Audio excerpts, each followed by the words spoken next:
KS express के मोअज़्ज़िज़ नाज़रीन अस्सलाम वालेकुम। नाज़रीन, मुल्क में इस वक्त नवंबर में होने वाली आर्मी चीफ की तकर्री के मामले पर भी बहस हो रही है। जब से फ़ौज के शोबा तलक़ात आमा ISPR के director general major general Babar Iftikhar ने वाज़ेह किया है कि army chief general Qamar Javed Bajwa अपनी मुद्दत मुलाज़मत में तोसी नहीं लेंगे, तब से इस बहस में शिद्दत आई है कि जनरल कमर जावेद बाजवा के बाद कौन आर्मी चीफ बनेगा। नए आर्मी चीफ के तौर पर 4 नाम सामने आए हैं, जिनमें से कोई एक जनरल कमर जावेद बाजवा का जनशीन बनेगा। ये 4 लोग lieutenant general Sahir Shamshad Mirza, lieutenant general Azhar Abbas, lieutenant general Numan Mahmood Raja, lieutenant general Faiz Hameed शामिल हैं।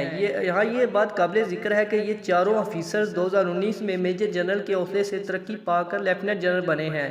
रिपोर्ट के मुताबिक जनरल कमर जावेद बाजवा के बाद पाक फौज के सबसे सीनियर अफसर लेफ्टिनेंट जनरल साहिर शमशाद मिर्ज़ा हैं। इनके बाद लेफ्टिनेंट जनरल अजहर अब्बास, दूसरे लेफ्टिनेंट जनरल नुमान मसूद राजा तीसरे और लेफ्टिनेंट जनरल फैज़ हमीद चौथे नंबर पर सीनियर मोस्ट ऑफिसर हैं। जनरल साहिर शमशाद मिर्ज़ा की सीनियरिटी को मद्देनज़र रखते हुए कहा जा रहा है कि इन्हें चीफ ऑफ आर्मी स्टाफ और chairman joint chief of staff committee में से एक ओहदे पर फाइज किया जाएगा। वाज़ेह रहे कि मौजूदा chairman joint chief of staff committee Nadeem Raza भी नवंबर 2022 में रिटायर हो रहे हैं।